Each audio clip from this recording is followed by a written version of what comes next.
this environment, you don't have to be good at creativity. Just do it and let it be.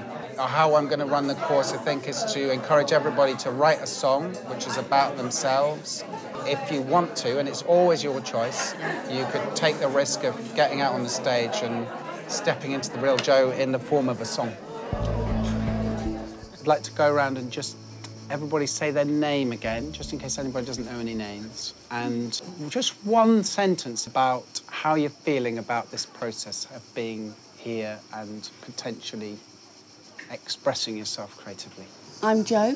I'm kind of daunted. I like to do things well. Probably won't do this well. Thanks, Jo. Yeah, I'm Mark. I'm glad there's other people that are also anxious here. It seems we're all out on a limb here and learning as we go. But Richard shows us how a couple of simple ideas can form the nugget of a song. Let's pick one note. We start our melody with one note. Someone pick me a note. She's walking down the steps. Let's try staying on the same note. I'm standing all alone. She doesn't see I'm here. Sounds like John Lennon. And does she think of me? Does she dream of me? I have no idea. That's sort of almost a song, isn't it? Start with the simple thing. Build it up. Bit by bit.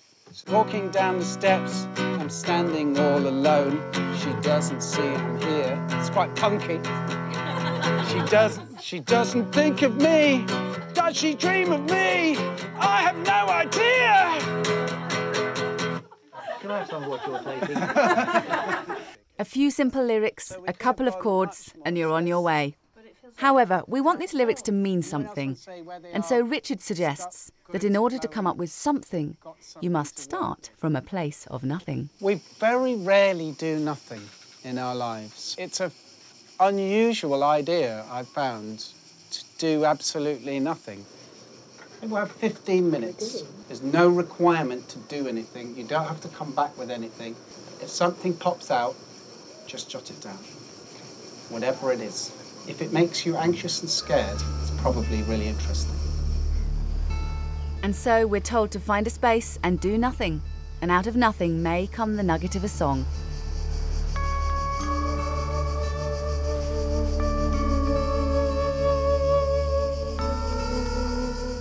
What Richard is asking for is real, raw emotion that we're prepared to share with the group.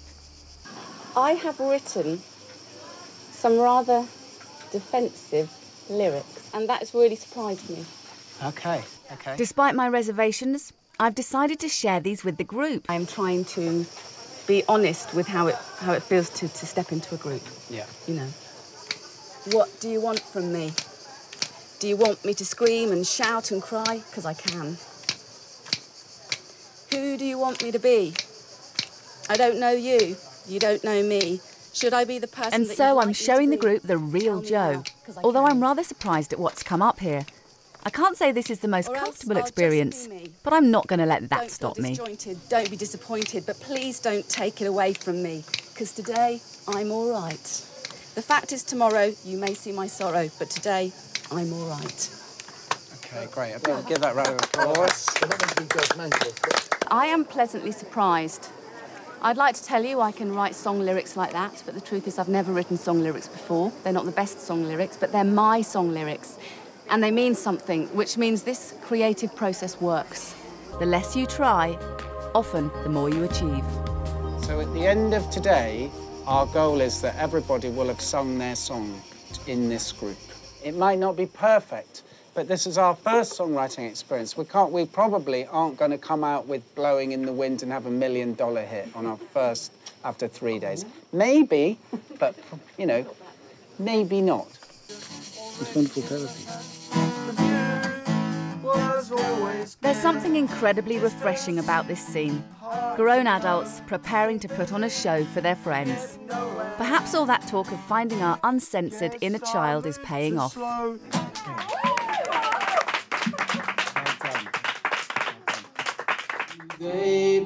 Interestingly enough, of all the people here, I think it's Richard who's been brave enough to show himself at his most vulnerable. And it's testament to this community that this kind of vulnerability is seen as a strength.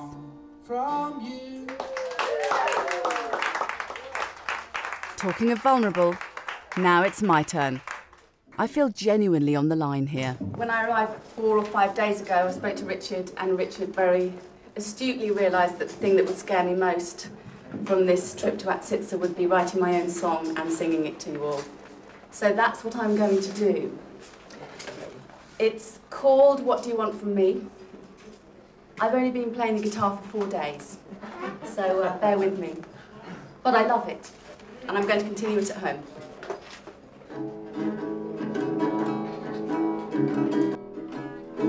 'Cause my reality, don't be disappointed, don't feel disjointed, and please don't take it away from me, 'cause today I'm alright.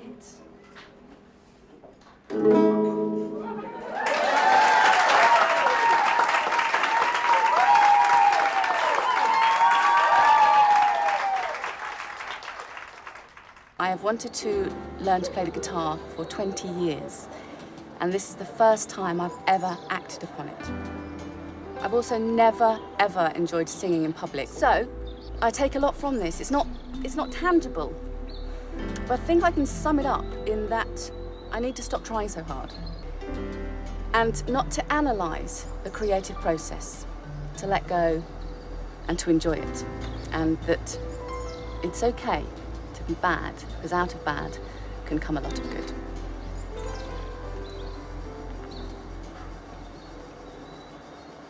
My goal as a facilitator is to enable people to find their truth through creativity. A lot of people have fear of creativity and fear of creating, say, a song or a film, a play or a drama piece. If I can allow them to do that with no consequences, it doesn't have to be any good, and maybe a few basic skills on how to free the mind, how to allow the creativity to come out, suddenly we find these people taking off. They become joyful, they become animated, they become elated.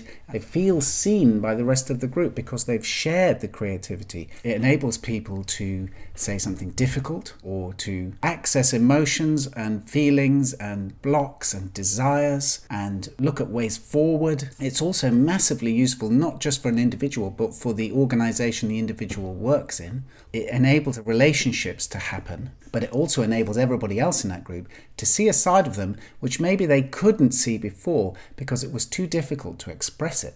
I can say something that maybe is a little bit contentious, a little bit challenging, but because I've said it through a piece of art, it's a metaphor. So it doesn't actually directly challenge anybody. It just says, this is my truth as I see it, about how I see the organisation working, how I see myself working within it. It can bring teams together because they see this other side of a person, but also they see a different perspective on looking at a problem. Possibilities in the future which aren't bogged down by practical details. We could create a world that we want to see rather than the world that we're in at the moment. It can bring out enormous truths. Step number 1 is remove the pressure to be any good. There's so much pressure in everything we do to not make mistakes, to be good at what we do, to make a defensible decision. And my belief is that that can stifle possibilities. Allow people to do nothing at all. Allow the possibility that there will be no outcome. I don't have to have a good idea.